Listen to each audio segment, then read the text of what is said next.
Здравейте!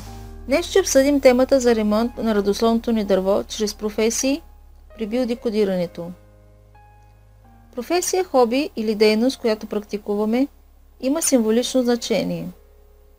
Нашите икономически печалби са показатели, за да можем да открием дали нашата професия или дейност ремонтира дадена икономическа драма в рода ни. Има две неща, които ни показват, че сме в ремонт на нашето родословно дърво. Първото е, че работата не ни харесва, и второто е, че не печелим достатъчно пари. Ако вие сте много щастлив и очаквате с нетърпение да отидете на работа, печелите добри пари, означава, че не ремонтирате нищо. Някои хора избират кариерата си въз основа на семейната си история. Има семейства, където всички са адвокати, всички са търговци, всички са лекари или учители. В тези случаи става дума за семейна лоялност, но това е друга тема, която ще ви обясня в друго видео. Днешната тема ще се фокусира върху символиката на професиите, с които подсъзнателно ние ремонтираме нашето родословно дърво. Професии и дейности, с които се търси отсъстващ баща в рода. Това са полиция, войник, моряк, нощен пазач, портиер, стражар, програмист, електротехник, дърводелец и зидар. Професии и дейности, които имат за цел да поправят несправедливостта и незаконността в рода ни, като адвокат, съдия, прокурор и преводач. Професии и дейности, с които се стремим да получим признание на лидери в рода, като политик, сенатор и съюзник. Професии и дейности, с които се стремим да се излекува рода или да се предотврати смъртта, като лекар, медицинска сестра и терапевт. Професии и дейности, с които се стремим да се общува в рода ни, като телевизионен оператор, журналист, телефонен оператор, графичен дизайнер, публицист, посланник и преводач. Професии и дейности, с които се стремим да се обедини рода с любов, като готвач, хлебар, сервитьор, фермер и лекар. Професии и дейности, с които се стремим да се образова рода ни. Учител. Професии и дейности, с които се стремим да се защитят децата в рода ни, като педагог, педиатър, павачка. Професии и дейности, с които се стремим да се предотврати раздели в рода ни. Събиране на рода, като шивач и крояч. Професии и дейности, с които се стремим спасяване, намиране, съживяване на липсващи и починали хора в рода ни, като спасител, шофьор на линейка, спасителен водолаз, първа помощ, планинар, детектив, планински спасител.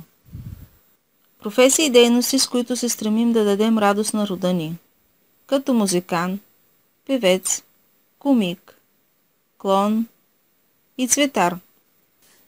Професии и дейности, с които се търси възстановяване на психичното здраве в рода ни, като психиатър, психолог, невролог, треньор и терапевт.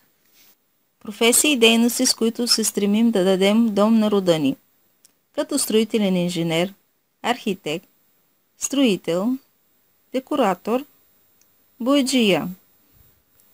Професии и дейности, с които се стремим да очистим греховете или злото в рода ни, като свещеник, монахиня, мисионер, социален доброволец. Професии и дейности, които имат за цел да възстановят загубени пари и имущество в рода ни, като счетоводител, застрахователен агент, нотариус или банкер. Професии и дейности, с които се стремим да поправим самочувствието на рода ни, като моден дизайнер, треньор, дерматолог, фризьор, стилист, моделиер и бижутер. Професии и дейности, с които търсим любовта на майката, като диетолог, ветеринарен лекар и треньор на животни.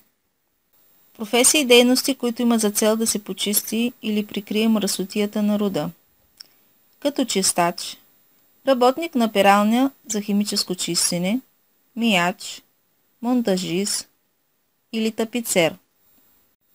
Професии и дейности, с които се стремим да избягаме от рода си, като туристически агент, хотелиер, морски персонал, капитан на кораб и пилот. Професии и дейности, с които се стремим да открием тайните на рода ни, като лаборанти, антрополози, историци, детективи, изследователи, библиотекари, архивисти, социолози и секретари. Професии и дейности, насочени към ремонт на семейството като цяло, като стоматолог, механик, ремонт на уреди, машини и инструменти. Всяка дейност или професия в живота ви не е случайна. Това е символично представяне на това, което не е наред във вашето семейство. Ако имате добри печалби и ви харесва работата ви, чувствате се изпълнен и щастлив, тогава вие не ремонтирате. Но ако не печелите достатъчно пари или не харесвате това, което правите, значи вие ремонтирате. Изплащате нещо от рода ви. Трябва да направите проучване на родословното ви дърво, за да откриете най-голямата драма, която води до този ремонт. Това беше обяснението ми за професиите, чрез които ремонтираме нашето родословно дърво. Надявам се да ви е харесало. Величка Маринова, терапевт по бионевроемоция и биодекодиране.